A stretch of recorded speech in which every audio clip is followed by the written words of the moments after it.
قضية الصحراء أنا ظاهر لي عن خطة ما يلا هون تم تروج لنا للدعايات اللي ما هي في صالحنا، اللي تمس سيادتنا وتمس مصالحنا. الصحراء الغربية كانت مستعمرة إسبانية، وإحنا كنا مستعمرة فرنسية، إحنا والجزائر والمغرب والسنغال وبوركينا فاسو ومالي.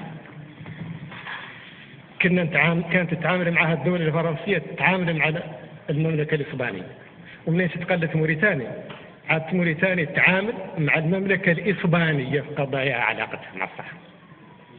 ومنين خلق ذاك اللي خلقوا عادوا إسبانيا ما قاموا بواجبهم ولا سووا مشكلة الاستعمار، قسمها المغرب وموريتانيا ظلما وعدوانا، واحنا دخلنا حرب، والحرب حد دخلها المصطفى يعرف عنه يدور ينحبس ويدور يموت، وحد يدور الناس ترتد له. اسمع انا ما تقدر تقاطعني. لا توجه كلام. اسمع يا الله ترد انت للصحراويين دول اللي كسبتوا ظالمينهم وعدوان. موريتاني ما يلا تظلم حد ولا يلا تقسم تراب حد، ومنين تقسم تراب الدمية، منين تقسم تراب الدمية تعرف عنها الدور تنحبس والدور تنقتل. اسمع وسوى بعد الاتفاقية، اسمع انت قلت لنا هون نقطعوا العلاقات مع الصحراء، ليك اللي تعرف ذا الدور ما أننا قاطعين العلاقات مع الصحراء ولا نقدوا نقطعوهم مع أخوتنا وجارنا.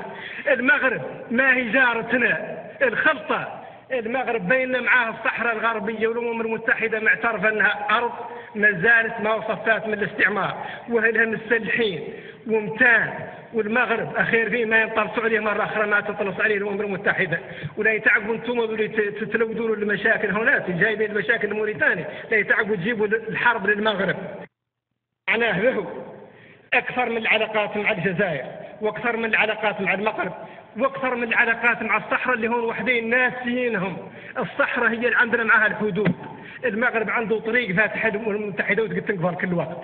المغرب ما هو جارنا من طرف الشرعيه، اخونا، وخالق واحد هون قال عن اكثر مصالحنا مع المغرب من الجزائر. ما يحل، انا ماني عالم بها. عندنا طلاب يقراوا لها، عندنا صنادره عند كل واحده منهم، والله واحد منهم جايب لنا شيء لا يبيع، واحدين يجيبوا شنو والله يبيعوا موريتان. اللي عندنا هون شنو؟ الجزائر منين تنا نأمو مفرمة ونعدلوا لوبية دار جيش على التندوف على جينا فرنسا. الجزائر ما حيا نهار هذا 200 مليون من الدولار من لادت، ولا كتبتها في جريدة لعل تمسقها على الموريتاني خاصة شيء. الجزائر ما يقد حد يكون يحسب بها يطير بعد حسابنا مع الجزائر، ما يمس من حسابنا مع المغرب. المغاربة يفهموا عن موريتاني دولة مستقلة، وعن الصحراء ما تقد موريتاني تعطيها لهم، يقيسوها من هوك نور الحيط، ولا نقدروا يفتحوا لهم حدود الجزائر يقيسوهم من هوك، يدوروا عندنا لا علاقتنا معاهم هما.